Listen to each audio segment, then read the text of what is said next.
श्रीकृष्णाय परमात्मने நமः.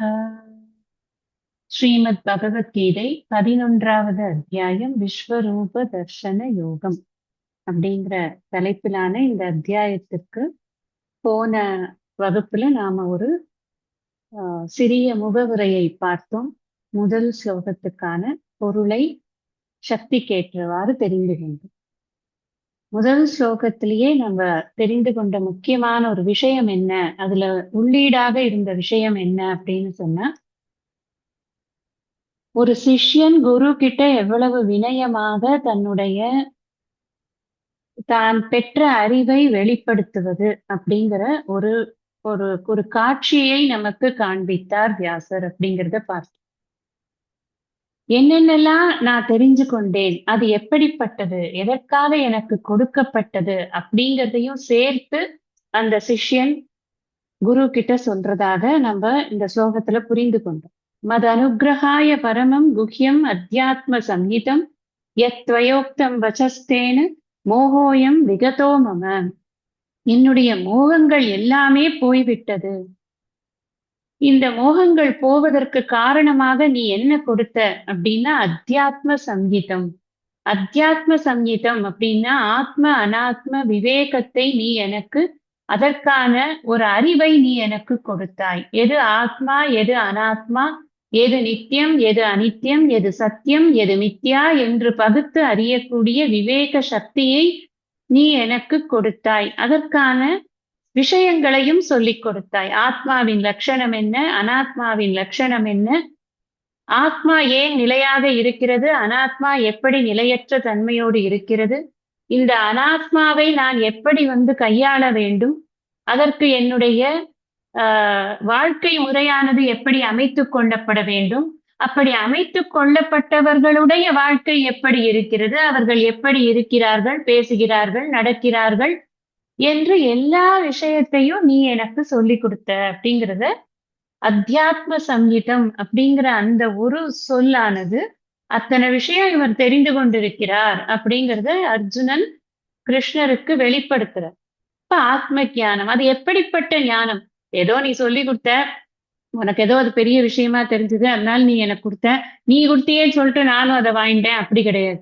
அது பரமம், அது மேலானது, ஒப்புயர்வற்ற ஒரு ஞானமானது எனக்கு கொடுக்கப்பட்டது. ஏனென்றால் அந்த ஞானம் எனக்கு எதை கொடுத்தது அப்படின்னா என்னுடைய மோகத்தை நீக்கியது. இந்த மோகம் அப்படிங்கிறது தான் எனக்கு எல்லா விதமான சர்வ அனர்த்த காரணம் அப்படிங்கிறார் ஆதிசங்கர். மோகத்துக்கு, மோகம் என்ன பண்ணும் எனக்கு அப்படின்னு கேட்டா எல்லா விதமான கெடுதல்களையும் வாழ்க்கையில் இந்த மோகமானது செய்ய முடியும். ஏன், காரணம் என்ன? என் புத்தியை வைத்துக் கொண்டுதான் ஒவ்வொரு டெசிஷனையும் எடுக்கிறேன். டெசிஷன் எடுக்கிறதுக்கே தெரியாம நான் ஒரு டெலியூஷன்ல மாட்டிக்கொண்டேன்னா அதுதானே மோகம். அந்த மோகம் என்னால வாழ்க்கையை நடத்த முடியாம பண்ணிடுமே. எல்லாத்துக்கும் பயம், எல்லாத்துக்கும் தயக்கம், முடிவெடுக்கவே முடியாது அப்படின்னா நான் எப்படி வாழறது? எனக்கு இந்த வாழ்க்கையை வாழ்வதற்கான ஒரு தெளிவு எதுவே கொடுக்கும்னா அறிவுதான் கொடுக்கும். அந்த அறிவை நீ எனக்கு கொடுத்தாய், அதனால அது பரமம், மேலான அறிவு. அதை ஏன்பா கொடுத்த நீ அப்படின்னு, என் மீது உனக்கு மிகுந்த கருணை அப்பா, அதனால கொடுத்த. நீ சாதாரணமா எல்லாருக்கும் தூக்கி கொடுக்கறியா? நீ என்னுடைய பக்தனாக இருக்கிறாய், சகாவாகவும் இருக்கிறாய், அதனாலதான் உனக்கு இதை சொல்றேன்னு 4வது அத்தியாயத்துல நீ சொன்ன. அதே போலதான் நீ ஒரு தடவையும் எனக்கு இது முக்கியமான விஷயங்களை கொடுக்கும் பொழுது என் மீது பரம காருண்யத்தோடு நீ இதை செய்கிற. அதனால இந்த கருணையின் காரணமாக நீ எனக்கு கொடுத்தாய், மேலான அறிவை கொடுத்தாய், ஆத்ம அனாத்ம விஷயங்களை பற்றிய அறிவை கொடுத்தாய், அது மோகத்தை நீக்கியது. அந்த அறிவானது எப்பேற்பட்ட அறிவு அப்படின்னு சொன்னா அது ரொம்ப பாதுகாக்கப்பட வேண்டிய அறிவப்பா. அது சாதாரணமான அறிவு இல்லை. யாராவது போறவங்க வாங்க உங்களுக்கு ஒண்ணு சொல்லித்தரேன், ஆத்மா அனாத்மானா என்னன்னு சொல்லித்தரேன் அப்படின்னு கூப்பிட்டு சொல்ற அறிவு இல்ல. அது ரொம்ப மேலானது. அதற்கு நிறைய தகுதிகள் வேணும் அதை புரிஞ்சுக்கிறதுக்கு. அதை புரிஞ்சுக்கிறதுக்கான தகுதியான ஒரு பர்சன் வந்தாத்தான் சொல்லி கொடுக்கணும் அப்படின்னு எல்லாம் சாஸ்திரத்துல இருக்கும் பொழுது என்னை அடையாளம் கண்டு என்னுடைய குறைகளை நீ ஏற்றுக்கொண்டு எனக்கு இந்த இதை சொல்லி கொடுத்தியே, அது எவ்வளவு பெரிய ரகசியமானது, எவ்வளவு பாதுகாக்கப்பட வேண்டியது. அதனால எனக்கு ரொம்ப சந்தோஷம் அப்படின்னு ஃபர்ஸ்ட் எக்ஸ்பிரஸ் பண்றார் நமக்கு அர்ஜுனன். நாம ஒரு விஷயம் புரிஞ்சுக்கணும். இந்த முதல் ஸ்லோகம், 2வது ஸ்லோகம், இது ரெண்டுமே எதை குறிக்கிறது அப்படின்னு சொன்னா இந்த முதல் 6 அத்தியாயங்களை நான் புரிந்து கொண்டேன் அப்படிங்கிற டிக்ளரேஷன் ஃபர்ஸ்ட் ஸ்லோகம் கொடுக்கிறது. ஏன்னா ஆத்ம சங்கீதம் அப்படின்னு சொல்றாரு. ஆத்ம அனாத்ம விவேகம் தான் முதல்ல இருந்து 2வதுல இருந்து 6 ஒண்ணு விட்டுடலாம். ஒண்ணு வந்து it's full of is expression. நான் எப்படி இருக்கேங்கிறத காமிக்கிறதுக்கான ஒரு வாய்ப்பு சிஷ்யனுக்கு கொடுக்கப்பட வேண்டும்ங்கிறதுனால அந்த முதல் அத்தியாயம் வச்சாச்சு. 2வது அத்தியாயத்திலிருந்து 6வது அத்தியாயம் வரைக்கும் இந்த ஆத்ம அனாத்ம விவேகத்தை செய்து எப்படி நான் வாழ வேண்டும் அப்படிங்கிற கருத்தை சொல்லி கொடுக்கப்பட்டது. அதனால துவம்பத விவேகம் அப்படின்னு பார்த்தோம். அது எனக்கு புரிந்தது. அது எனக்கு என் மீது நீ வைத்த கருணையினால் கிடைத்த மேலான அறிவுங்கிறத டிக்ளேர் பண்ணிட்டோம். அதுல முக்கியமா தெரிஞ்சுக்கிறது என்ன அப்படின்னா, நான் தூய உணர்வு அப்படிங்கிறத நான் தெரிஞ்சுக்கிறேன். நான் தூய உணர்வு. அப்ப தூய உணர்வுங்கிறது என்ன அப்படிங்கறத இங்க மறந்துடக்கூடாது. லைட்டு, கையு, வெளிச்சம், இந்த உதாரணம் சொல்லியிருக்கேன், நிறைய தடவை சொல்லியிருக்கேன் உங்களுக்கு. அதை நீங்க மறந்துடக்கூடாது. இந்த தூய உணர்வு அப்படிங்கிறது இந்த உடலின் ஒரு பாகம் அல்ல, இந்த உடலின் ஒரு தன்மை அல்ல, இந்த உடலிலிருந்து உற்பத்தி செய்யப்பட்ட ஒரு விஷயம் அல்ல. இது சுதந்திரமாக இருக்கிறது. It's an independent entity. தூய உணர்வு என்பது இதை சார்ந்தது அல்ல, ஆனால் உடல் முழுதும் அது வியாபித்து இருக்கிறது. எங்கெங்கும் வியாபித்து இருக்கிறது. இந்த உடல் முழுதும் கூட அதுதான் வியாபித்து இருக்கிறது. இது இந்த உடலின் எல்லைகளால் வரையறுக்கப்படாதது. இந்த உடலுக்குள்ள மட்டும்தான் இருக்கும்னு இல்ல, இது எல்லா இடங்களிலும் நீக்கமர நிறைந்திருக்கக்கூடிய தூய உணர்வாக இருக்கிறது. இந்த உடல் ஒருவேளை போயிடுத்து அப்படின்னு சொன்னாலும், வாசாம்சி ஜீர்ணானி யதாவிகாய நவானி கிருண்ணாதி நரோபராணின்னு சொன்ன இந்த உடம்ப ஒரு கிழிஞ்ச சட்டை மாதிரி இது போயிடுத்துனாலும் இந்த தூய உணர்வு மாத்திரம் அப்படியேதான் இருக்கும். அதற்கு அழிவு என்பதே கிடையாது. நான் யார்? நான் தான் அந்த தூய உணர்வு. இந்த 5 பாயிண்ட நீங்க தயவு செய்து எந்த காலத்திலையும் மறந்துடாது. இந்த 5 பாயிண்ட மறந்துட்டோம் அப்படின்னு சொன்னா, நான் யாருங்கிற விஷயத்த நான் புரிஞ்சு கொண்டதுல எனக்கு நிறைய டவுட்ஸ் இருக்குன்னு ஆயிடும். நான் இந்த தூய உணர்வு தான் நான் அப்படிங்கிறதுல ஒரு நாளும் நமக்கு சந்தேகம் அப்படிங்கிறதே இருக்கவே கூடாது. ஏன்னா இப்ப அர்ஜுனன் டிக்ளேர் பண்றாரு, இது ஏற்பட்டதுனால எனக்கு மோகம் போச்சு. அவரோட சேர்ந்து படித்து கொண்டிருக்கிற நமக்கும் இதை இந்த அளவுக்கு இது எல்லாத்தையும் ஊன்றி படிக்க நமக்கு என்ன போகணும்னா இந்த மோகமானது போகணும். மோகம்ங்கிறது என்ன? நான் யாருங்கிற விஷயத்துல இருக்கக்கூடிய சந்தேக விபரீதமான எண்ணங்கள் தான் இந்த மோகத்தை ஏற்படுத்துது. இந்த உடல் உண்மை, இந்த உலகம் உண்மை, அது அறியாதது அப்படின்னு எல்லாம் நினைக்கிறோமே, அதெல்லாம் தான் நமக்கு ஏற்படக்கூடிய அத்தனை பந்தங்களுக்கும் தடைகளுக்கும் துன்பங்களுக்கும் காரணமாகும். அது இல்லைன்னு சொன்னா இந்த மோகம்ங்கிறது இல்லவே இல்லை. அவர் மோகம் போயிடுத்து அப்படின்னு சொல்லும் பொழுது நான் தூய உணர்வு, ஐ எம் பியூர் கான்சியஸ்னஸ் அவர் நன்னா புரிஞ்சுக்கிறத எக்ஸ்பிரஸ் பண்றாருன்னு அர்த்தம். அது மாத்திரம் அவர் புரிஞ்சுக்கிறார் அப்படிங்கிறது இல்ல. 3வது அத்தியாயத்துல இதை புரிந்து கொள்ளாமல் நான் செயல்படுவதற்கு எதெல்லாம் தடையாக இருக்கிறதுன்னு நீ சொல்லியிருக்க, அதையும் நான் புரிஞ்சுக்கிறேன். இதெல்லாம் நாம புரிஞ்சுக்கணும். அவர் சொன்ன ஒரு வார்த்தை தான் அவர் சொல்றார். அத்தியாத்ம சங்கீதம்னு ஒரு வார்த்தை தான் அவர் சொல்றார். ஆனா அந்த ஒரு வார்த்தைக்குள்ள 3வது அத்தியாயத்துல இந்திரியங்களுடைய இம்பார்ட்டன்ஸ், இந்திரியாணி பராண்யாகும் இந்திரியேபிய பரம் மனக மனசஸ்து பராபுத்திகி யோ புத்தே பரதஸ்து சக அப்படின்னு நீ சொன்ன அந்த எல்லாவற்றுக்கும் மேலாக இருக்கக்கூடிய அந்த பரம்பொருள் நான் புரிந்து கொண்டு இந்த இந்திரியங்களுக்கான சுகத்துக்கும் முக்கியத்துவம் கொடுக்க மாட்டேன் அப்படிங்கிற எண்ணமானது எனக்கு ஆழ் மனசுல போனாதான் இந்த மோகம்ங்கிறது போனதுங்கிற அந்த ஸ்டேட்மெண்ட்டுக்கு ரியல் மீனிங் கிடைக்கும். அதுக்கப்புறமும் எனக்கு சந்தேகம் இருக்கு, நான் கர்மத்தை ஃபாலோ பண்றதா சந்நியாசத்தை எடுத்துக்கிறதா, அங்கேயும் நீ எனக்கு அதை தீர்த்து வைக்கிற. ஞான கர்ம சந்நியாசம்ங்கிறது என்னன்னு சொல்லி கொடுக்குற. அப்புறம் சந்நியாசத்தினுடைய முக்கியத்துவத்தை சொல்ற. இந்த ஞானத்தின் பெருமையை நீ சொல்கிறாய். ஞானிகள் எப்படிப்பட்ட பார்வையை கொண்டவர்களாக இருப்பார்கள் என்று நீ சொல்கிறாய். அதற்கப்புறம் அந்த ஞானத்தை நன்கு நிலைநிறுத்தி கொள்ள நான் ஒரு ஏகாக்கியாக இருந்து கொண்டு எப்படி சித்தத்தை ஏகாகிரதையோடு இந்த ஞானத்தையே எப்பொழுதும் சிந்தித்துக் கொண்டிருப்பதுங்கிற முறைகளை எல்லாம் சொல்லிக் கொடுத்து எனக்கு கொஞ்சம் மனசு ரொம்ப வேதனைப்படும் பொழுது அது அது எனக்கு நிக்க மாட்டேங்கிறதே அப்படிங்கிற போது அபியாசேனது கௌந்தேய வைராகியேன ச கிருக்கியதாம் என்ன அப்படியே நீ ஆறுதல் படுத்துறையே. அதுக்கு மாத்திரம் இல்ல, நான் இப்படி ஒருவேளை யோக பிரஷ்டனா போயிட்டான்னா என்ன பண்ணுவான் ஒருத்தன் அப்படின்னு கேட்டா அதற்கும் நீ வழி சொல்லி இந்த 2வது அத்தியாயத்துல இந்த 6வது அத்தியாயம் வரைக்கும் ஆத்ம அனாத்ம விவேகம் அப்படிங்கிற அந்த ஒரு நான் இதை ரொம்ப ஷார்ட்டா உங்களுக்கு சொல்லியிருக்கேன். அது எல்லாத்தையும் இப்ப நான் ரிப்பீட் போடாம ஒரு பிராட் அவுட்லைன் உங்களுக்கு எல்லாத்தையும் இப்ப இப்படி ஒரு ரெஃப்ரெஷ் ஆயிடுதுன்னு வச்சுக்கோங்களேன். ஓ இதெல்லாம் படிச்சோம் இதெல்லாம் படிச்சோம் அப்படின்னு எனக்கும் சௌரியமா இருக்கும். எல்லாம் பண்றது சுயநலம் தான். நமக்கு நமக்கு முதல்ல ஒரு ரெஃப்ரெஷ்மெண்ட் வேண்டியிருக்குல்ல எப்பவும். அது சாப்பிட்டு உங்களுக்கும் அது மாதிரியான இந்த ஒரு சித்த தெளிவு அப்படிங்கிறது எனக்கு கிடைத்தது. அதுதான் மோகோயம் விகதோ மம அப்படின்னு சொல்றது. அப்ப இத சொல்லியாச்சு. அப்போ இதுக்கு 6வது அத்தியாயத்தோட நிறுத்திட்டாரா? இது வந்திருக்கிறது 11வது அத்தியாயம் இல்லையா? தப்பதத்திலையும் நீ சொன்னதெல்லாம் எனக்கு புரிஞ்சிருக்கு அப்படிங்கறத அழகா வெளிப்படுத்த போறார் அடுத்த ஸ்லோகத்துல. நம்ம 1, 2, 3 படிச்சுட்டோம். இப்ப நான் படிச்சு உங்களுக்கு அர்த்தங்கள் பதவுரை பொழிப்புரை விளக்க உரை எல்லாம் இப்ப நான் சொல்லிடுறேன். भवाप्ययौ हि भूतानां श्रुतौ विस्तरशो मया त्वत्तः कमलपत्राक्ष माहात्म्यमपि चाव्ययम्. हे கமலபத்ர அக்ஷ, ஓ தாமரை இதழ் போன்ற கண்களை உடையவனே, மயா என்னால், துவத்தக உம்மிடமிருந்து, விஸ்தரசக விரிவாக, பூதானாம் உயிர்களுடைய, பவ அப்யயௌ தோற்றமும் ஒடுக்கமும், ஹி ஸ்ருதௌ நன்கு கேட்கப்பட்டன, அவ்யயம் அழிவற்ற தங்களின், மாகாத்மியம் அப்பி பெருமையையும் கூட, அப்பீச்ச மகாத்மியம் அப்பீச்ச பெருமையையும் கூட நம்ம சப்ளை பண்ணிக்கணும். ஸ்ருதம் கேட்கப்பட்டது. அது அவர் ஸ்லோகத்துல இன்னொரு ஸ்ருதம் இல்லை, நாம சப்ளை பண்ணிக்கணும். அது எப்படி முடிக்கிறது? அது மாகாத்மியம் அப்படி பெருமையையும் கூட அப்படின்னு மொட்டையா இருக்கும். பெருமையும் கூட கேட்கப்பட்டது அப்படின்னு முடிக்கிறோம். ஓ தாமரை இதழ் போன்ற கண்களை உடையவனே, என்னால் உம்மிடமிருந்து விரிவாக உங்களுடைய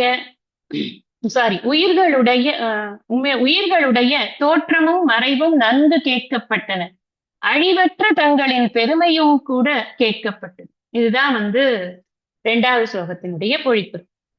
இப்ப என்ன பண்றார் இவர் இங்க? பவாப்யௌகி பூதான, முதல்ல அவர் அட்ரஸ் பண்றதே ஒரு அழகு. கமல பத்ர அக்ஷ, கமலன தாமரை மலர், பத்ர அப்படின்னு சொன்னா ஜென்ரலா பத்திரம் புஷ்பம் பழம் தோயம்ல பத்திரம்க்கு என்ன பார்த்தோம்? இலைன்னு பார்த்தோம். இந்த இடத்துல தாமரை இலை மாதிரி கண்கள் இருக்குன்னு சொன்னா எப்படி இருக்கும்? அது பாக்குறதுக்கு என்ன இருக்காது. அதனால இடத்துக்கு தகுந்த மாதிரி அந்த அர்த்தங்கள் புரிஞ்சுக்கணும். இங்க பத்ர அப்படின்னா தாமரை இதழ். அந்த இதழ் இருக்கே அது எப்படி இருக்கு? அதை எடுத்து பிரிச்சாக்க இப்படி ஒரு கண்ணு மாதிரி தெரியறது இல்லையா? அந்த மாதிரி ஒரு அழகான கண்களை, அக்ஷன கண்கள், அப்படி ஒரு அழகான கண்களை கொண்டவனே அப்படின்னு கூப்பிடுறார். எப்படியெல்லாம் குருவை கொண்டாடுறது, அதுக்கெல்லாம் ஒரு இது இருக்கு இல்லையா? அவர் மகாபாகுங்கிறார், பார்த்தாங்கிறார், அப்புறம் குடாகேஷ அப்படிங்கிறார். இப்படி சிஷ்யனை கொண்டாடுறார் குரு. இந்த பக்கம் சிஷ்யன் என்ன என்ன எக்ஸ்பிரஸ் பண்ணணும்னு நினைக்கிறார்? நான் சந்தோஷமா இருக்கேன், எனக்கு ரொம்ப பிடிச்சிருக்கு, நான் படிக்கிறது எனக்கு ரொம்ப பிடிச்சிருக்கு, அதனால நான் அதை எக்ஸ்பிரஸ் பண்றேன் அப்படிங்கிறது. நேத்திக்கு நம்மளோட தத்துவபோதம் குரூப்ல இருக்க ஒரு மாணவி போன் வாய்ஸ் நோட் அமைச்சிருந்தாங்க. அவங்க டைமிங் மாறுறதுனால அவங்களால டைரக்ட் கிளாஸுக்கு எப்பவுமே வர முடியாது. ஸோ அவங்க எப்பவுமே ரெக்கார்டிங் தான் கேட்குது. நேற்றுக்கு ஒரு இது அமைச்சிருந்தாங்க, எனக்கு ரொம்ப பிடிச்சிருக்கு. அவங்களுக்கு வயசு கம்பேரிட்டிவ்லி ரொம்ப சின்ன சின்ன வயசு. எனக்கு ரொம்ப பிடிச்சிருக்கு, இந்த விஷயங்கள்லாம் கத்துக்கிறதுக்கு எனக்கு ரொம்ப ஆசையா இருக்கு. அதுவும் நீங்க சொல்லும் போது அது ரொம்ப எளிமையா புரியுது. இதோட இது மாதிரி யார் போட்டாலே போதுமானது. எனக்கு பிடிச்சிருக்கு, எனக்கு எளிமையா புரியுறதுன்னு சொன்னாலே இட் கன்வேஸ் த மீனிங். ஆனா ஒரு ஸ்டெப் அதிகமா போய் நீங்க இந்த பிரியம் மோதம் பிரமோதம் அப்படிங்கறதெல்லாம் எப்படி அப்படிங்கறத பிரிச்சு சொன்ன விதமும், அதுக்கப்புறம் கடைசி கிளாஸ்ல பிரம்மத்துக்கும் மாயைக்கும் உள்ள டிஃபரன்சஸ் என்னங்கிறத நான் அதை விரிவா சொல்லல. அது ஒரு 9 நிமிஷம் ஆடியோ. அது ஒன்னொன்னுத்தையும் அவங்க லிஸ்ட் பண்றாங்க. லிஸ்ட் பண்ணி இதை நீங்க இதனாலன்னு சொன்னீங்க, இப்படி சொன்னீங்க, இப்படி சொன்னீங்க, எனக்கு அது எல்லாமே ரொம்ப பிடிச்சிருக்கு ஆண்டி, எனக்கு ரொம்ப சந்தோஷமா இருக்கு, ரொம்ப ஹாப்பியா இருக்கு, இதுக்கு படிக்கணும்னு நிறைய ஆசையா இருக்கு அப்படி. நான் இதை எதுக்கு இப்ப ஷேர் பண்றேன் அப்படின்னு சொன்னா, எனக்கு இந்த கிளாஸ் ரொம்ப நல்லா இருக்கு அப்படின்னு சொல்றது எக்ஸ்பிரஷன் தான். எனக்கு இந்த கிளாஸ் பிரயோஜனமா இருக்கு, இதனால எனக்கு லைஃப்ல இதெல்லாம் பண்ணிக்க முடிஞ்சது அப்படிங்கிறது ஒரு விதமான எக்ஸ்பிரஷன் தான். ஆனா இந்த கிளாஸ நான் இவ்வளவு ஊன்றி கவனிச்சேன், இதுல இந்த பாயிண்ட் எல்லாம் எனக்கு வந்து ஸ்ட்ரைக் ஆச்சு அப்படின்னு சொல்லும் பொழுது, தட் எக்ஸ்பிரஷன் இன்னும் கொஞ்சம் அதிகமா காமிக்கிறது அப்படிங்கிறது அந்த டீச்சருக்கு நன்னா புரியும். ஓகே, இந்த விஷயங்கள் எல்லாம் ரீச் ஆயிருக்கு, ரீச் ஆய வேண்டிய விஷயங்கள் ரீச் ஆயிருக்கு அப்படின்னு. இது வந்து இதத்தான் வந்து அர்ஜுனன் இங்க பண்றான். இப்ப இந்த வாய்ஸ் நோட் சொன்னதோட பர்பஸ் என்னன்னா, அது போட்டாங்கிற சொல்றது இல்ல பர்பஸ். அர்ஜுனன் அதே மாதிரி இங்க எக்ஸ்பிரஸ் பண்றான். எனக்கு ஆச்சரியமா இருந்தது. இந்த ஸ்லோகத்துக்கும் அந்த லைஃப்ல நடக்கிற விஷயமும் எவ்வளவு ஒத்து போறது. ஏன்னா என்ன சொல்லியிருக்கலாம் அவன்னா, நீ இந்த மாதிரி உன்னை பத்தின விஷயங்கள்லாம் சொன்னதெல்லாம் எனக்கு பிடிச்சது. அப்படி மொத்தையா சொல்லல. நீ 2 விஷயம் சொல்லியிருக்கப்பா. நீ என்ன சொல்லியிருக்கன்னா, 7வது அத்தியாயத்துல ஆரம்பிக்கும் போதே நீ எப்படி ஆரம்பிக்கிறன்னா, பரா பிரகிருத்தின்னு ஒண்ணு இருக்கு, அப்பரா பிரகிருத்தின்னு ஒண்ணு இருக்கு. இப்படிதான் ஆரம்பிக்கிறாரு. அப்பரா பிரகிருதி அப்படிங்கிறது எதை குறிக்கிறது? இந்த நிலையற்ற உலகு, மாயையின் காரியங்கள், இதையெல்லாம் அது குறிக்கிறது. இந்த நிலையற்ற உலகு, மாயையின் காரியங்கள்ல இருக்கக்கூடிய விஷயங்கள் எல்லாத்துக்கும் ஆதாரமா இருக்கிறது அந்த பரா பிரகிருதி. இதெல்லாம் தான் 7வது அத்தியாயத்துல நம்ம ஆரம்பத்துல இருந்து படித்து கொண்டு வந்த விஷயம். அதை இவர் எப்படி இங்க சொல்றானோ அர்ஜுனன் அப்படின்னா, பவ அப்யயம், இந்த பூதங்களின் தோற்றமும் பூதங்களின் ஒடுக்கத்தையும் நான் நன்கு அறிந்து கொண்டேன். 8வது அத்தியாயத்துல அதை பத்தியே தான் பேசுறார். 18, 19 நீங்க ரெஃபரன்ஸ் எழுதிக்கும். இல்லப்பா புக் இருந்ததுன்னா எடுத்து பாருங்க. 8வது அத்தியாயத்துல 18, 19, 20 அவ்யக்தா வியக்தய சர்வாக பிரபவந்தியகராகமே ராத்ரியாகமே பிரலீயந்தே தத்ரைவா வித்த சம்யகே பூத கிராமச ஏவாயம் பூத்வா பூத்வா பிரலீயத்தே. இந்த எப்படி வந்து திரும்ப வருது, திரும்ப போறது, இது எப்படி அவ்யக்தத்துக்குள்ள போறது, இது எப்படி அவ்யக்தத்துல இருந்து வருது அப்படிங்கிற விஷயங்களை எல்லாம் சொல்லப்பட்டது. அதுதான் பவ அப்யயம். 7, 8 இது ரெண்டுலயுமே இந்த அபரா பிரகிருதியானது எப்படி இருக்கிறது, பரா பிரகிருதியானது தாங்கக்கூடியதாக இருக்கிறது. இதுல சொன்னார் 7வது அத்தியாயத்துல, சூத்ரே மணிகணா இவ மத்த பரதரம் நான்யது கிஞ்சிதஸ்தி தனஞ்சய மயி சர்வம் இதம் புரோதம் சூத்ரே மணிகணா இவ. ஒரு மணியில இந்த மணிகள் வந்து எப்படி வந்து ஒரு சூத்திரத்தில் எல்லாம் கோர்க்கப்பட்டிருக்கிறதோ, கோர்ப்பதனால்தான் அது வந்து ஒரு ஆர்டர்ல இருக்கிறதாக தெரிகிறதோ, அப்ப அந்த கோர்த்து தாங்கிக் கொண்டிருக்கக்கூடிய சூத்திரம் எது அப்படின்னா நான் தான். அப்படின்னு இறைவன் தன்னை எப்படி தாங்கிக் கொண்டு தாரியத்தே ஜெகத் அப்படின்னு சொல்றாரு இல்லையா, அதை தாங்கிக் கொண்டிருக்கிறேன் அப்படின்னு சொன்ன அந்த அந்த விஷயத்த எப்படி எப்படி எது இங்க எக்ஸ்பிரஸ் பண்றார் அப்படின்னா, உன்னுடைய அழிவற்ற பெருமையையும், நீ அழிவற்றவன் அப்படிங்கிற விஷயத்தை 3 விஷயம் வருது இதுல. அழிவற்றவன் அப்படிங்கிறத காமிக்கிறது அப்படின்னு அந்த பராபிரகிருத்தியினுடைய லட்சணங்கள் எல்லாத்தையும் 7, 8, 9 எல்லாத்துலயும் இந்த பராபிரகிருதி அபராபிரகிருதி மாத்தி மாத்தி. அப்ப இது ரெண்டையுமே அபராபிரகிருதிங்கிறது என்னது? இந்த உலகம், இந்த ஜெகத், இந்த பிரபஞ்சம், இந்த சிருஷ்டி. இந்த சிருஷ்டிங்கிறது உற்பத்தி ஆறுது லயமாறுது, உற்பத்தி ஆறுது லயமாறுது. அந்த உற்பத்தி லயத்தை பற்றி நான் நன்கு தெரிந்து கொண்டேன். அது எப்படி தெரிந்து கொண்டேன்னா, இந்த போர்ஷன்ஸ் எல்லாம் கவர்டு, வெல் கவர்டு, எனக்கு நல்லா புரிஞ்சிடுச்சு. நீ அவ்யயமானவன், மயா ததம் இதம் சர்வம் ஜெகத் அவ்யக்த மூர்த்தினா. அந்த அவ்யயம்ங்கிற விஷயத்த அவிநாசித்து தத்வித்தியிலேருந்து ஆரம்பிக்கிறாரு. அப்பவே சொல்லிட்டார், அவிநாசித்து தத்வித்தியிலேயே அவ்யயம்ங்கிற விஷயத்த ஆத்மா அழியாததுன்னு சொல்லிட்டார். அந்த ஆத்மாதான் ஈஸ்வரன், ஈஸ்வரன் அதேதான் நானுங்கிறத புரிஞ்சுக்க வேண்டாமா? அதனால ஈஸ்வரனுக்கும் அதே அவ்யயம் அப்படிங்கிற தத்துவத்தை அங்க வந்து சொல்றார். இங்க 7, 8, 9 எல்லாத்துலயும் சொல்லியிருக்கு. அப்ப என் மீதுதான் அனைத்தும் கற்பிக்கப்பட்டிருக்கிறது. இந்த கற்பிக்கப்பட்டது அனைத்தும் ஒரு நேரத்தில் வெளிப்படுகிறது, ஒரு நேரத்தில் அவை அனைத்தும் லயமாகிறது. இதுதான் நமக்கு subject, I mean crux of the subject. இதோடது 7, 8, 9 எல்லாத்தையும் ஈஸ்வர தரிசனம். கடைசியா என்ன சொல்றார்? மகாத்மியம் அப்பி. மகாத்மியம் அப்பி அப்படின்னு சொன்னா பெருமையையும் தெரிந்து கொண்டேன். அப்ப பெருமையை எங்க தெரிஞ்சின்றார் பெருமைய அப்படின்னு? போன அத்தியாயம் பூரா ஈஸ்வர மகாத்மியம் தான். விபூதி, மாகாத்மியம், பெருமை, குளோரி, கிரேஸ் எப்படி சொன்னாலும் சரி, இறைவனுடைய பெருமையை நாம் அறிந்து கொண்டது எங்கு அப்படின்னா 10வது அத்தியாயத்துல பகவானே வெளிப்படுத்துற, இவ்வளவு பெருமைகள் இருக்கப்பா, இத்தனை விஷயங்கள்ல என்னுடைய பெருமைகள் எல்லாம் வெளிப்படுறது, ஏதாவது ஒன்ன பார்த்து அதை பிடிச்சுக்கோ, அதுல நீ உன்னுடைய மனதை நிலைநிறுத்தி நீ அதில் நிலைத்து இருக்கப்பார் அப்படின்னு you see God in every object அப்படிங்கிற விஷயத்த சொல்லி கொடுக்குற. ஆனா அவனுக்கு அது பத்தல. இதுக்கும் மேல நான் முன்னாடி சொன்ன மாதிரி இன்ட்ரோடக்ஷன்ல சொன்னது மாதிரி இந்த பிரபஞ்சமே இறைவனில் தான் உள்ளது அப்படிங்கிற விஷயம் புரியணும். ஏன்னா ஏகாம்சேன ஸ்திதோ ஜெகத்து, ஏன் கொஸ்டின் வருதுன்னு யோசிக்கணும். நம்ம இதுக்கப்புறம் கொஸ்டின் வர வேண்டிய அவசியம் என்ன இருக்கு? ஏன்னா மோகோயம் விகதோமமா சொல்லிட்டார். அப்புறம் எனக்கு உன்னுடைய நேச்சர் புரிஞ்செடுத்துன்னு சொல்லிட்டாரு, அவ்வியம்ங்கிற நேச்சர் புரிஞ்செடுத்துன்னு சொல்லிட்டார். அதுக்கப்புறம் நீ உயிர்கள் எப்படி தோன்றுகிறது மறைகிறதுங்கிறது புரியறதுன்னு சொல்லிட்டார், உன்னுடைய பெருமைகள் புரியறதுன்னு சொல்லிட்டார். What is the need for third இது ஸ்லோகா? புரிஞ்சுக்கிறதுக்கு என்ன, நமக்கு ஒரு க்ளூ இங்க இருக்கு. என்னன்னா ஏகாம்சேன ஸ்திதோ ஜெகத்து, வாட் அபவுட் த அதர் அம்சேன, அதெல்லாம் நமக்கு என்னன்னு தெரியணும் இல்லையா? அப்ப அந்த விஸ்வரூபத்தை பார்க்கும் பொழுதுதான் இந்த சச்சிதானந்த ஸ்வரூபத்தில் தான் அனைத்தும் நிலை பெற்றிருக்கிறதுன்னு அவனால புரிஞ்சுக்க முடியும். அதுக்காக வேண்டி அவன் என்ன கேட்கிறான் அப்படின்னா, அந்த விஸ்வரூபத்தை நீ எனக்கு காட்டணும் அப்படிங்கிறது தான் அடுத்த ஸ்லோகம். நம்ம ஸ்லோகத்தை படிக்கலாம்.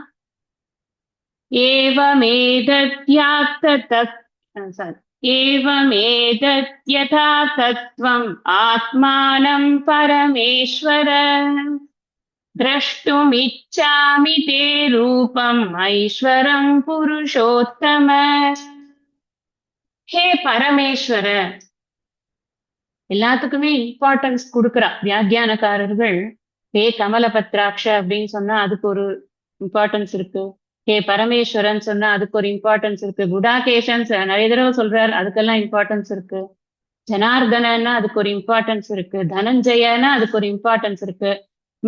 Name is not just a name, ஏன்னா அதுக்குன்னு ஒரு அந்த அந்த பிளேஸ்க்குன்னு ஒரு இம்பார்ட்டன்ஸ் சொல்றார். அதனால நம்ம அதுக்கும் அர்த்தம் பார்ப்போம். ஹே பரமேஸ்வர, ஹே பரமேஸ்வரனே, யதா எவ்வாறு, துவம் தாங்கள், ஆத்மானம் தங்களை பற்றி, ஏதத்து இது, ஏவம் இப்படித்தான், ஆத்த என்று கூறினீர்கள். என்று கூறினீர்கள்ங்கிற இடத்துல அது ஒரு இதுவா இருக்கு, முடிக்காத மாதிரி இருக்கு. இங்க நாம கூறினீர்கள் எனினும் அப்படின்னு போட்டுக்கலாம். ஹே புருஷோத்தம, ஹே உம்முடைய ஐஸ்வரம் ரூபம் விஸ்வரூபத்தை திரஷ்டும் காண்பதற்கு இச்சாமி விரும்புகிறேன். ஹே பரமேஸ்வர, எவ்வாறு தாங்கள் தங்களை பற்றி இது இப்படித்தான் என்று கூறினீர்களோ எனினும் உம்முடைய விஸ்வரூபத்தை காண்பதற்கு விரும்புகிறேன். இப்ப என்ன சொல்றார் அப்படின்னா, ஹே பரமேஸ்வரா, பரமேஸ்வர அப்படின்னு சொன்னா பரம ஈஸ்வரன். ஈஸ்வரன் அப்படின்னு சொன்னாலே அனைத்தையும் ஆள்பவர்னு, எல்லா விதமான ஆளுமை தன்மைகளும் நிறைந்தவர் அப்படிங்கிறது. இங்க யூஸ்வலா பரமேஸ்வரன் அப்படின்னு சொன்னா சிவபெருமான்னு ஜென்ரல் மீனிங் அப்படி போடும். இங்க அந்த ரூபத்துக்கான ஒரு பேர் கிடையாது, இந்த செயலுக்கான பெயர். எல்லாவற்றையும் ஆளும் தன்மையை கொண்ட, இங்க அந்த கிருஷ்ணன்கிற உருவத்தை பார்த்து அட்ரஸ் பண்றதாக இருக்காது. ஏன்னா கிருஷ்ணன் அப்படிங்கிறது ஒரு நாம ரூபம் தான். அந்த நாம ரூபத்திற்கு ஆதாரமாக இருக்கக்கூடிய அந்த பரபிரம்ம ஸ்வரூபத்தையே அட்ரஸ் பண்ணக்கூடிய ஒரு வார்த்தையாக அது இருக்கு. ஏன்னா அந்த பரமேஸ்வர அப்படின்னு சொன்னா அனைத்து சக்திகளும் நிறைந்தவராக இருக்கிறார் அப்படின்னு, சுப்ரீம் பவர்ஃபுல் அப்படி இருக்கு. அது மாத்திரமில்ல, புருஷோத்தம அப்படின்னு வேற சொல்றார். புருஷோத்தம அப்படின்னு சொன்னா நம்ம புருஷோத்தம யோகம்னே ஒரு ஒரு ஒரு சாப்டரே இருக்கு. அங்க பகவானே புருஷோத்தம அப்படிங்கிறத விளக்க போறார், ரொம்ப அற்புதமா விளக்க போறார். நாம புரிஞ்சுக்கணும், புருஷோத்தம அப்படின்னு சொன்னா நிர்குண பிரம்மத்தை தான் அது குறிக்கிறது. நீங்க பார்த்தாலே தெரியும், இங்க அந்த கிருஷ்ணன்கிற சைட் இல்ல அவருக்கு, அதை தாண்டி பார்க்க. நான் திருப்பி திருப்பி அதைத்தான் சொல்லிட்டு இருக்கேன். இறைவன் அப்படின்னு சொன்னா ரூபத்திலே நிக்காம ரூபத்தை கடந்து நம்முடைய எண்ணமானது போகணும். இந்த ரூபத்திற்கு ஆதாரமாக இருக்கக்கூடிய அந்த பரபிரம்மத்தில் தான் நம்முடைய மனம் நிலைத்திருக்கணும். அழகா நிலைத்து நிற்கிறதுங்கிறத காட்டுறாருங்க. அப்படி இது நிறைய நான் நேர பார்க்கறதுக்கு ரொம்ப சிம்பிளான ஸ்லோகம் மாதிரி தான் இருக்கு. ஆனா நாம யோசிக்க யோசிக்க இதுக்குள்ள பெரிய புதையல் எல்லாம் இருக்கு. அதை நம்ம யோசிச்சா மட்டும்தான் நம்மளால அதை புரிஞ்சுக்க முடியும். புதையல் எடுத்தாதானே நமக்கு ரொம்ப ஹாப்பியா இருக்க முடியும். எல்லா விஷயங்களையும் ஆழமா கற்றுக்கொண்டால் அது நம்ம மனசுல ஆழமா பதியும். அதுக்காக சொல்றேன். சோ புருஷோத்தம அப்படின்னு சொன்னா இது ஒரு நேம் அப்படின்னு இருந்தா கூட, புருஷோத்தமா அப்படின்னு கூப்பிடுறதாக இருந்தாலும் கூட அது நிர்குண பிரம்மத்தையே குறிக்கிறது அப்படின்னு இருக்கு. எப்படி நீங்க உங்களை பத்தி நீங்க இதுதான் என்னுடைய நேச்சர் அப்படின்னு சொல்லி கொடுத்துட்டீங்க. எங்க சொல்லி கொடுத்தீங்க அப்படின்னா இந்த பராபிரகிருத்திய பத்தி நீங்க சொல்லி கொடுத்துருக்கீங்க. எங்கெல்லாம் சொல்லி கொடுத்துருக்கீங்கன்னா இப்பதான் நான் சொன்னேன் 7, 8, 9. அப்புறம் அதனுடைய பெருமை அப்படிங்கிறது 10வது அத்தியாயத்துல அப்ப இந்த 7, 8, 9, 10 முழுக்க எனக்கு நன்றாக மனதில் உள் வாங்கி கொண்டாகி விட்டது. இப்ப இதே போருமா அப்படின்னா இது பத்தாது. ஏன்னா நான் உங்களை நன்றாக புரிந்து கொள்ள வேண்டும் அப்படின்னு சொன்னா எனக்கு என்ன வேணும் அப்படின்னா உங்களுடைய ஐஸ்வரம் ரூபம் வேணும். ஐஸ்வரம் ரூபம் திரஷ்டும் இச்சாமி. ஐஸ்வரம் அப்படின்னு சொன்னா இங்க அர்த்தம் சொன்னேன் விஸ்வரூபத்தை அப்படின்னு. இங்க ஆதிசங்கரர் சொல்ற இறைவனுக்கு 6 விதமான குணங்கள். நம்ம எப்பவுமே பகவான் அப்படிங்கிற சொல்லுக்கு 6 விதமான குணங்கள் கொண்டவர் பகவான் அப்படின்னு பகவானை பத்தின விளக்கங்கள் நம்ம திருக்குறள் முதல் அத்தியாயம் படிக்கும் போதும் பார்த்தோம். இங்கேயும் முன்னாடியே நம்ம பகவான் உவாச்சங்கிறத ஆரம்பிக்கும் போதே அந்த பகவான்னா என்ன அர்த்தம்ங்கிறத நம்ம ஐஸ்வர்யம் சமக்ரஸ்டன் அந்த சோகத்தெல்லாம் வைத்துக்கொண்டு நம்ம பார்த்தோம். இங்க என்ன சொல்றாரு அப்படின்னா ஞானம், ஐஸ்வர்யம், சக்தி, பலம், வீரியம், தேஜஸ் இப்படி 6 விதமான பெரும் குணங்கள் அந்த இறைவனுக்கு இருக்கிறது. இது எல்லாமே கிட்டத்தட்ட பார்த்தா ஒரே விஷயத்தை தான் சொல்றது. அந்த விஷயம் என்னன்னா அவருக்கு இருக்கக்கூடிய ஆற்றல். இறைவனுடைய ஆற்றல் தான் இப்படி பலவிதமாக வார்த்தைகளால போடப்படுறதே தவிர்த்து அந்த ஆற்றல் அப்படிங்கிறது இங்க என்ன ஆற்றல் அப்படின்னா அனைத்தையும் தாங்கக்கூடிய ஆற்றல். தாரியத்தை ஜெகத்துன்னு நீங்க சொல்லியிருக்கீங்களே, சச்சிதானந்த ஸ்வரூபமாக இருக்கக்கூடிய அந்த அம்சத்தினால் இந்த ஜெகத் பிரபஞ்சம் முழுவதையும் தாங்குகிறேன் அப்படின்னா அப்ப உங்கள் மீது அனைத்தும் இந்த பிரபஞ்சம் முழுவதும் இருக்கிறது அப்படிங்கிறது ஒரு பெரிய ஐஸ்வர்யம் இல்லையா? ஒரு பெரிய ஈஸ்வர பாவம் இல்லையா? அது அத்தனையும் ஆளக்கூடிய ஒரு திறமை உங்களுக்கு இருக்குன்னா அதை எனக்கு பார்க்கணும். திரஷ்டும் என்ன எனக்கு அதை பார்க்கணும்னு ஆசையா இருக்கு. நான் முன்னாடியே சொன்னேன் இந்த இது அவருக்கு கேட்டு கேட்டு போதும்னு ஆயிப்போச்சு. இப்ப வீடியோ கேட்கிறாரு அவர். எனக்கு ஷோ மீ இன் வீடியோ அப்படிங்கிறது தான் அவருடைய ரிக்வெஸ்ட். ஒரு சாரதியாக பார்த்து கொண்டிருப்ப எப்படி பார்க்கிறார் அவர் தனக்கு தேர் ஓட்டி கொண்டிருக்கிறவராக பார்க்கிறார். ஒரு சாரதியாக பார்த்து கொண்டிருக்கிறார். இந்த சாரதி இந்த அகில பிரபஞ்சத்தையும் தாங்கக்கூடிய சக்தி படைத்தவரா? எனக்கு அதை காட்டுங்க. எனக்கு அதை காமிச்சாதான் நான் அதை புரிஞ்சுக்க முடியும். ஏன்னா நான் உங்களை தெய்வீகமாக தெய்வம்னு ஒத்துக்கிறேன். இந்த தெய்வத்திற்கு என்ன சக்தி இருக்கிறது, அல்டிமேட்டா என்ன சக்தி இருக்குன்னு எனக்கு தெரியணும் அப்படிங்கிறது தான் அவருடைய இது. அப்போ இந்த 6 விதமான ஞானம், ஞானம்னா அறிவு, ஐஸ்வர்யம், ஐஸ்வர்யம்னா ஆளும் தன்மை, சக்தி மீனிங் அதேதான் சக்தி. அப்புறம் பலம், இந்த சக்தியை வெளிப்படுத்துறதுக்கு ஒரு பலம் வேணும், புத்தி பலம் வேணும். அந்த புத்தி பலம் இருக்கக்கூடியவர் இறைவர். வீரியம் அப்படின்னு சொன்னா படைக்கும் தன்மை. எல்லா பொருட்களுக்குமான வீரியமானது இறைவனிடமிருந்துதான் பெறப்படுகிறது அப்படிங்கிறதுனால வீரியம் அவர்கிட்ட இருக்கு. தேஜக ஒளி பொருந்திய. சோ இத்தனையும் இருக்கு உங்ககிட்ட. இதுதான் ஐஸ்வர்யம் ரூபம்.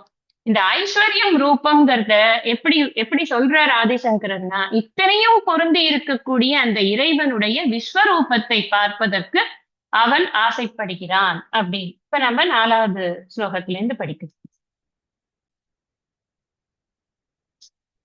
मन्यसे यदि तत् शक्यं मया द्रष्टुमिति प्रभो योगेश्वर ततो मे त्वं दर्शयात्मानमव्ययम्. हे योगेश्वरः, ओ मायाविये, हे प्रभो, ओ தலைவரே, யதி ஒருவேளை, தத்து அதனை, எதனை, விஸ்வரூபத்தை பிராக்கெட்ல போட்டு அதனை, அதாவது விஸ்வரூபத்தை, மயா என்னால், திரஷ்டும் காண, சக்கியம் முடியும், இதி என்று, மன்யசே தாங்கள் கருதினால், ததக அக்காரணத்தால், அவ்யயம் மாறாத, ஆத்மானம் தங்கள், ரூபத்தை, மே எனக்கு, துவம் தாங்கள், தர்ஷய காட்டுவீராக. ஓ மாயாவியே, ஓ தலைவரே, ஒருவேளை அதனை, அந்த விஸ்வரூபத்தை என்னால் காண முடியும் என்று தாங்கள் கருதினால், அக்காரணத்தால் மாறாத தங்கள் ரூபத்தை எனக்கு தாங்கள் காட்டுவீராக. எவ்வளவு வினயம்! வித்யா வினய சம்பத்தி. இதான் ரொம்ப முக்கியம். நமக்கு கொஞ்சம் விஷயம் தெரிஞ்சு போச்சு, 10 அத்தியாயம் ஆயிட்டு, இனிமே நாம என்னத்துக்கு, நம்ம நம்ம நம்ம இஷ்டம்தான் அப்படின்னு இருக்கிறது இல்ல. அந்த மாதிரி ஒரு ஆட்டிடியூட் இல்ல. எப்படி காமிக்கிறார், எப்படி சொல்றாருன்னா, நான் கேட்கிறேன், எனக்கு அதை பார்க்க முடியும், என்னால அதை பார்க்கறதுக்கு முடியும்னு நீங்க நினைச்சா, இப்ப இந்த ஒரு பெசின் ஏன் தொக்கி நிக்கிறது, என்னால பார்க்க முடியும்னு நீங்க நினைச்சா அப்படின்னா, இதை தாங்கணுமே. ஃபர்ஸ்ட் விஸ்வரூபத்தை பார்க்கணும்னு ஆசைப்படுறது ஒரு பெரிய காரியம் இல்லை. ஆசைப்பட்டாச்சுன்னா அவன் பார்க்கும் பொழுது அது அவனுக்கு தாங்கிறதுக்கு சக்தி இருக்கா? இந்த குழந்தைகள் எதையாவது கேட்டா அப்பா அம்மா சட்டுன்னு கொடுத்துருவாளா? அவங்களுக்கு அது கரெக்டா சூட் ஆகுமா இல்லையா அப்படின்னு பார்த்துதான் கொடுப்பாரு. குழந்தைகளுடைய ஆர்வத்துல ஏதாவது ஒண்ணுத்த கேட்டுரும், இங்க போகணும் அங்க போகணும்னா அந்த இடம் சேஃபா இருந்தா தான் கூட்டிட்டு போவாங்க, இல்லைன்னா கூட்டிட்டு போக மாட்டாங்க. ஆனா ஆர்வம், ஏதாவது ஒரு யூடியூப் வீடியோ பார்த்துட்டு அந்த இது ரொம்ப நல்லா இருக்கு, அந்த டூரிஸ்ட் ஸ்பாட் ரொம்ப நல்லா இருக்கு, இதை நான் போயே பார்த்தே ஆகணும் அப்படின்னு சொல்லி அடம் பிடிச்சு எங்கேயா நான் கூட்டிட்டு போயிட்டு அதுக்கப்புறம் அது லோன்லி பிளேஸா இருந்து மாட்டிக்கிட்டா என்ன பண்றதுன்னு பேரண்ட்ஸ் 10 வாட்டி யோசிப்பாங்க, நிறைய பேர்கிட்ட கேட்பாங்க. நல்லா அனலைஸ் பண்ணதுக்கு அப்புறமா தான் புதுசா ஏதாவது ஸ்பாட்டுக்கு போறதா இருந்தாக்கா அழைச்சிட்டு போவாங்க அப்படின்னு டெசிஷன் எடுக்கிறாங்க. அப்ப இந்த குழந்தைகள் என்ன பண்ணணும்னா, உங்க டெசிஷனுக்கு நான் விடறேன்னு சொல்லணும். அந்த அந்த ஒரு சரண்டர் இருக்கு. எதுக்கு இதை சொல்றேன்னா, எனக்கு ஒண்ணு வேணும்னு நான் ஆசைப்பட்டு கேட்டுட்டேன். திரஷ்டும் இச்சாமி, எனக்கு ஆசைதான், இல்லைன்னா நான் சொல்லல. எனக்கு உன்னுடைய ரூபம், ஐஸ்வரம் ரூபம் பார்க்கணும்னு ஆசைதான். ஆனா அதுக்கு நான் தகுதியா, அதை நீதான் பார்த்துட்டு கொடுக்கணும். ஒருவேளை நான் தகுதி இல்லைன்னா, I is ready to accept a no from him. அதான் இங்க முக்கியமான விஷயம். ஒருவேளை நான் தகுதி இல்லைன்னா, நீங்க நீங்க கொடுக்கலனாலும் ஓகே தான். அப்ப அதனாலதான் டெசிஷனை அவர்கிட்ட கொடுக்குறாரு. உங்களுக்கு நான் எனக்கு காட்டலான்னு நீங்க நினைச்சா, நம்ம சில சமயம் சில விஷயங்களை கேட்போம். தப்பா நினைச்சுக்கலன்னா இதை நீங்க பண்றீங்களா? தப்பா நினைச்சுக்கலன்னா அப்படின்னு சொன்னா என்ன அர்த்தம்? தப்பா நினைச்சுட்டீங்கன்னா வேண்டான்னு, இல்லையா? உங்களால முடியும்னா பண்ணுங்க அப்படின்னு சொன்னா என்ன அர்த்தம்? முடியாதுன்னா வேண்டான்னு. அந்த அந்த side of the sentence is always there. அப்ப அது மாதிரி இங்கேயும் சொல்றேன், நீ சரியில்லை, நீ நான் எலிஜிபிள்னு நினைச்சியானா, எனக்கு அந்த ரூபத்தை தாங்க முடியும்னு நினைச்சியானா, அந்த சக்தி என்கிட்ட இருக்குன்னு நீ நினைச்சியானா, எனக்கு நீ காட்டு. சோ இந்த டெசிஷன் காட்டுறதா வேண்டாமா அப்படிங்கிற டெசிஷன் யார்கிட்ட விடுறார்? சுவாமிகிட்டயே விட்டுடுற, நீயே பாரு அப்படின்னு. ஏன்னா பிரபுன்னு கூப்பிடுறாரு. பிரபுனா என்ன? எங்கு பார்த்தாலும் ஆண்டு கொண்டு இருக்கக்கூடிய, அரசாட்சி அருளாட்சி செய்து கொண்டு இருக்கக்கூடிய தலைவன் அர்த்தம். அந்த பிரபு கிட்ட விடுறாரு அவர். யோகேஸ்வர அப்படிங்கிறார். யோகேஸ்வர அப்படின்னு சொன்னா இந்த இடத்துல யோகம்னா மாயைன்னு அர்த்தம். இந்த மாயையை யார் கண்ட்ரோல் பண்ணி கொண்டிருக்கா அப்படின்னா, ஈஸ்வரன் தான் கண்ட்ரோல் பண்ணி கொண்டிருக்கிறார். மாயாவி அப்படின்னு இங்க முன்னாடியே என்ன சொன்னார்? நான் எப்படி வரேன், எப்படி நான் என்னுடைய என்னுடைய இது அவதாரமானது எப்படி நடக்கிறது? நான் சம்பவாமி ஆத்ம மாயையா, என்னுடைய மாயையினாலதான் நான் ஒரு ஒரு ரூபத்தை எடுத்துக்கொண்டு வருகிறேன். நான் யாரோ ஒருத்தர் நிர்ணயம் பண்றது இல்ல நான் எப்படி வரணுங்கிறத. நான் என்னுடைய மாயையின் துணையோடு நான் வந்து சேர்கிறேன். இங்க ஒரு பிரச்சனை வந்ததுன்னா, நான் அந்த பிரச்சனையை, அந்த தர்மத்தை தர்ம சம்ஸ்தாபனார்த்தாய சம்பவாமி ஆத்ம மாயையா. அதனால எனக்கு ஒரு வேலை இருக்கு, வேலையை வைத்துக்கொண்டு அந்த வேலைக்கு தகுந்த ஒரு ரூபத்தை எடுத்துக்கொண்டு நான் வருகிறேன். அதற்கான மாயையை கட்டுப்படுத்தும் சக்தி யார்கிட்ட இருக்கு? என்கிட்ட இருக்கு அப்படின்னு பகவான் இங்க டிக்ளேர் பண்ணிருக்காரு. அதனால அவர் யோகேஸ்வரன் அப்படின்னு அவரை அட்ரஸ் பண்றார். இன்னொரு இடத்துல சொல்றார், தெய்வீ கேஷா குணமயி மம மாயா துரத்தியா. எப்பா, என் மாயையை கடத்தல் அரிது. மாமேவையே பிரபத்தியந்தே மாயாமே தாம் தரந்திதே. ஒழுங்கு மரியாதையா சரண்டர் பண்ணுங்க, நானே கூட்டிட்டு போறேன் இதை தாண்டி.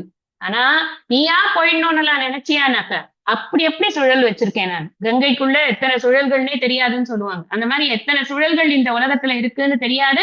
எதையா ஒன்றுல மாட்டிக்குவ நீ. அதனால என்ன சரண்டர் பண்ணுன்னு 7வது அத்தியாயத்துல சொல்லு.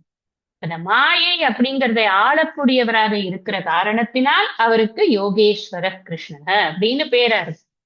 அடுத்த ஸ்லோகத்துல பகவான் பேசுறார். இதுவரைக்கும் அர்ஜுனன் தன்னுடைய சொல்லிட்டார், ரிக்வெஸ்ட வச்சுட்டார். நான் இந்த மாதிரி படிச்சுட்டேன், நான் இந்த படிச்சது எனக்கு ஆத்ம அனாத்ம விஷயங்களை பற்றிய அறிவு எனக்கு ஏற்பட்டது. அதனால் எனக்கு ஏற்பட்டிருந்த மோகமானது என்னை விட்டு விலகியது. உன்னை பற்றியும் உன்னுடைய படைப்பை பற்றியும் இந்த படைப்பின் உற்பத்தி லயம் அனைத்தை பற்றியும் நீ அழியாமல் இருக்கிறாய் என்ற விஷயத்தை பற்றியும் உன்னுடைய பெருமையையும் நான் நன்கு உணர்ந்து கொண்டேன். அது மாத்திரமில்ல, நீ எனக்கு உன்னுடைய யோக ஐஸ்வரம் ரூபத்தை எனக்கு நீ காட்ட வேண்டும். உன்னை நான் நேரடியாக பார்க்கிறேன். உன்னுடைய ஐஸ்வரம் ரூபம் விஸ்வரூபத்தை நீ எனக்கு காட்ட வேண்டும். நீ இந்த இந்த இந்த விஸ்வரூபத்தை காட்டும் பொழுது அதை பார்ப்பதற்கான தகுதியானது எனக்கு இருந்ததுன்னு நீ நினைச்சியானா எனக்கு காட்டப்பா, இல்லைன்னா வேண்டும். இத்தனைதான் அர்ஜுனன் இதுவரைக்கும் சொல்லியிருக்கிற விஷயங்கள். இப்ப பகவான் பேசுறார். பகவானுக்கு கேட்டான் பாரு நம்ம பையன் அப்படின்னு ரொம்ப ஆசை. இந்த பையனுக்கு எப்படியாவது காமிக்கணும் அப்படின்ட்டு. ஏன்னா அவர் தான் முன்னாடியே சொல்லிடுறாரு, அனுகம்பார்த்தம். நான் எதுக்கு நான் காட்டுறேன் அப்படின்னு சொன்னா, பிரியமானாய அனுகம்பார்த்தம். அந்த வார்த்தையெல்லாம் மறக்க முடியுமா? அவர் உனக்கு ரொம்ப உன் மேல கருணை இருக்கிறதுனால பண்றேன்ப்பா, நீ இது ஆசையா பாக்குறதுனால பண்றேன், ஆசையா கேட்கறதுனால பண்றேன். அதனால அவன் மேல பக்தோசிமே சகாச்சேத்தி, நான் எனக்கு பக்தனா இருக்க, மேல ஃப்ரெண்டா இருக்க, அதனால செய்யறேன். இப்படி எல்லாமே பகவானுடைய வேர்ட்ஸ் எல்லாம் சோ கியூட் வேர்ட்ஸ். அப்படி இருக்கிற பகவான் இங்க இன்னொரு அழகான விஷயம் பண்றாரு. என்னன்னா பசியன்னு ஆரம்பிச்சுடுறாரு. பசியனா பாரு பாரு, இன்னும் காட்டவே இல்லை. இன்னும் 4 ஸ்லோகத்துக்கு அப்புறம் தான் காட்டவே போறார். ஆனா இதெல்லாம் தான் நீ பார்க்க போற. ஒரு ப்ரீலோட் கொடுக்குற. அதுக்கு என்ன சொல்றதுன்னு கரெக்டா வேர்டு டக்குன்னு வாயில வரல. ப்ரீலோட் தான் வருது. ஒரு முன்னோட்டம். ஒரு முன்னோட்டம் கொடுக்குற. இதுதான் நடக்க போறது பார், இதைத்தான் நீ பார்க்க போற பார் அப்படிங்கிறதுக்கான ஒரு அழகான முன்னோட்டத்தை கொடுக்கிறார். பார்க்கலாம். ஸ்ரீ பகவானுவாச்ச பஷ்ய மே பார்த்த ரூபாணி शतशोतसहस्रशः नानाविधानि दिव्यानि नानावर्णाकृतीनि च.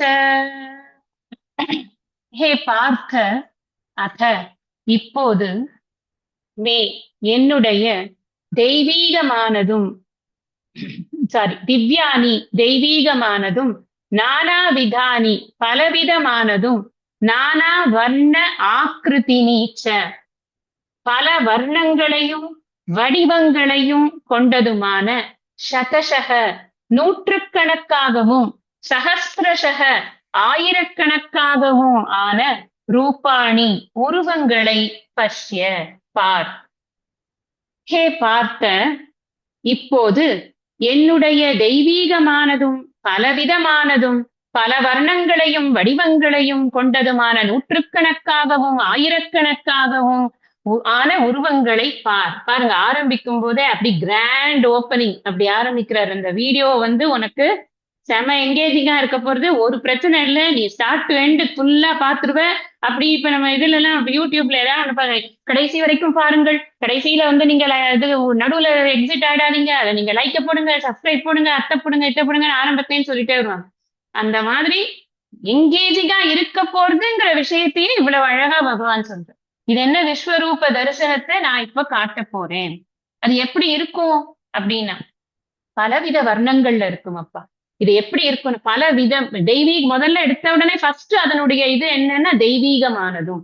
ஏன் தெய்வீகமானதும் அப்படின்னா, இது இறைத்தன்மை உடையது. எது இறைத்தன்மை உடையது? இந்த பிரபஞ்சம் முழுவதுமே இறைத்தன்மை உடையது. ஏதோ அந்த இடத்துல இறைத்தன்மை இருக்கு, சாமி கும்பிடுறவங்க கிட்டதான் இறைத்தன்மை இருக்கு, கடவுள் இல்லை, இல்லவே இல்லை அப்படின்னு 3 வாட்டி சொல்றானே, அவன்கிட்ட இறைத்தன்மை இல்லை அப்படின்னு நாம நினைக்கிறதே கிடையாது. அங்கேயும் இறைத்தன்மை தான் இருக்கு. இப்ப அதைத்தான் நாம பார்க்க போறோம். இங்க அவன் பார்க்கச்சே அவன் எல்லா பாசிட்டிவும் பார்ப்பான், நெகட்டிவ் பார்ப்பான், நல்லவங்களை பார்ப்பான், பொல்லாதவர்களை பார்ப்பான், எல்லாத்தையும் ஒரே இடத்துல பார்ப்பான். இப்ப நீங்க அப்படி பாத்தீங்க. இப்ப நமக்கு என்ன ஜென்ரலா நம்மளோட புரிதல் என்ன? நல்லவங்களா ஒரு சைடு, கெட்டவங்களா ஒரு சைடு, இதுதான் நம்மளோட புரிதல். ஆனா பகவான் அப்படி காட்டல. ஒரே பகவானுக்குள்ள அவ்வளவும் இருக்கு அப்படின்னா, அப்ப என்ன புரியணும் நமக்குன்னா, எங்கும் நீக்கமற நிறைந்திருக்கிறார் இறைவன். இந்த கெட்டவங்களை வெறுக்கணுமான்னா, அந்த எப்பவுமே என்னோட ஆம், ஆம், சின்ன மாமியார் சொல்லுவாங்க, அவங்க அம்மா சொன்னாங்க அப்படி, நம்ம மனுஷாங்களை வெறுக்கிறது இல்லம்மா, குணங்களை தான் வெறுக்கிறோம். சரி, அது ரொம்ப ஒரு நான் வந்து ஃபர்ஸ்ட் கேட்ட போது எனக்கு அது அவ்வளவா புரியல. ஆனா இப்படி படிக்கிற ஆரம்பிச்சதுக்கு அப்புறமா அது ரொம்ப புரிஞ்சு பாருங்க. ரொம்ப அவங்க இதெல்லாம் படிச்சுட்டு சொன்னாங்களா எனக்கு தெரியாது. இந்த பாட்டி வந்து படிச்சுட்டு சொன்னாங்களான்னு எனக்கு தெரியாது. சாதாரணமான வாய் வழக்குல இருக்கக்கூடிய விஷயம். வெறுப்பு அப்படிங்கிறது குணங்கள் சார்ந்தது. அந்த மனிதர்களை வெறுக்கிறது கிடையாது. இந்த குணங்கள் மாறக்கூடியது தானே. இன்னைக்கு நாஸ்திகனா இருக்கிறவன் நாளைக்கு ஆஸ்திகனா போயிடுவான். அதனால ஆஸ்திகனா இருக்கிறவன் நாளைக்கு நாஸ்திகனா எல்லாம் எது வேணாலும் ஆகும். அதனால எதுக்கு சொல்ல வரேன் அப்படின்னு சொன்னா, எல்லாமே நிறைந்திருக்கிறது அப்படிங்கிறதுனால இங்க தெய்வீகமானதும் அப்படின்னு அதுக்காக சொல்ல வந்து, தெய்வீகம் என்பது எது அப்படின்னா, இந்த பிரபஞ்சம் முழுவதுமே தெய்வீகமானதுதான் அப்படிங்கிறத நம்ம ஃபர்ஸ்ட் புரிஞ்சுக்கணும். ஏன்னா பகவான் காட்டக்கூடியது அனைத்தும் தெய்வீகமானதாகத்தான் காட்டுகிறார். எதுவுமே இங்க தெய்வீகம் இல்லாத ஒரு விஷயம் இல்ல. நீ வந்து இந்த இடத்துல இருக்க, அந்த இடத்துல இல்ல அப்படின்னு சொல்லறதுக்கு என்ன இது இருக்கு? என்ன டிஃபரன்ஸ் இருக்கு? ஒண்ணுமே கிடையாது.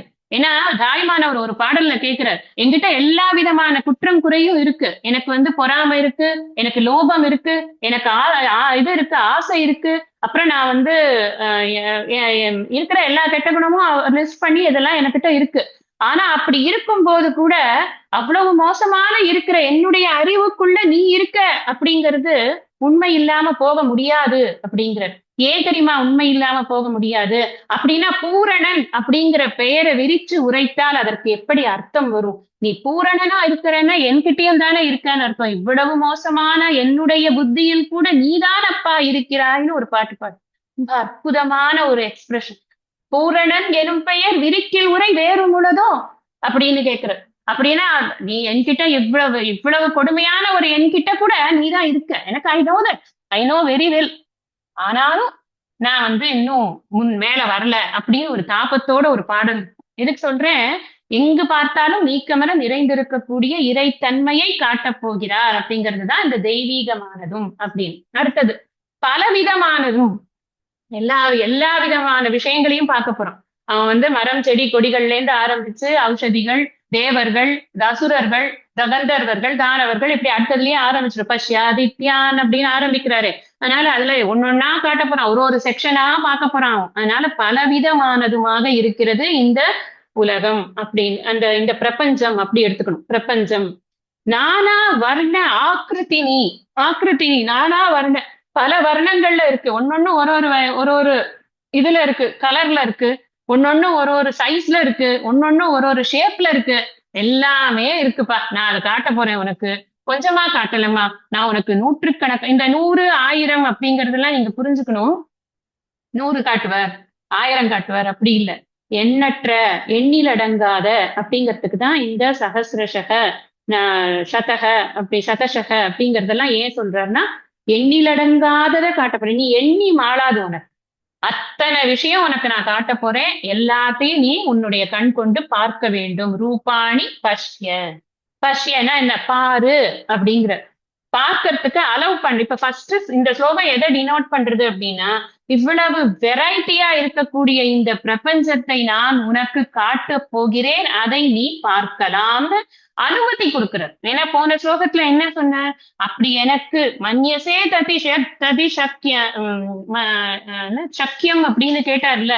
அது வந்து நீ நான் வந்து இதை பார்க்கலாம்னு நீ நினைச்சியானா அப்படின்னு சொன்ன. பார்க்கலாம் அப்படின்னு ஒரு இது கொடுத்தாச்சு. அதுக்கு பகவானே கொடுப்பார். இன்னும் போக போக அடுத்தடுத்த ஸ்லோகங்கள்ல உனக்கு திவ்ய சக்ஷுஸ் தரேன் அப்படின்னு சொல்லுவார். அதை வைத்துக் கொண்டுதான் நீ பார்க்கணும் அப்படின்னு சொல்லுவார். அது என்ன சக்ஷுஸ், அந்த ஸ்லோகம் வரும்போது நம்ம பார்க்கணும். இப்ப 6வது ஸ்லோகம். பஷ்யாதித்யான் வசூன் ருத்ரான் அஸ்வினௌ மருதஸ்ததா பகூன்ய திருஷ்ட பூர்வாணி பஷ்யாச்சர்யாணி பாரத. ஆதித்யான் ஆதித்யர்களை, வசூன் வசுக்களை, ருத்ரான் ருத்ரர்களை, அஸ்வினவ் அஸ்வினி தேவர்களை, மருதக மருத்துக்களை, பஷ்ய பார். ஹே பாரத, ஹே பாரதா, பரத குலத்தவனே, ததா அவ்வாறே, அதிருஷ்ட பூர்வாணி முன்பு பார்க்கப்படாததும், ஆச்சரியாணி வியப்புக்குரியவைகளுமான, பகூன் பலவற்றை, அதாவது பலவிதமான காட்சிகளை, பஷ்ய பார். என்ன சொல்ற, இப்ப இன்னும் கொஞ்சம் முன்னோட்டம் வந்து அப்படி இது டெம்போ ஏத்திண்டே இருக்கு.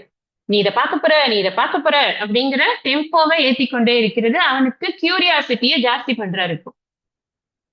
ஆதித்யர்களை, வசுக்களை, ருத்ரர்களை, அஸ்வினி தேவர்களை, மருத்துக்களை பார்.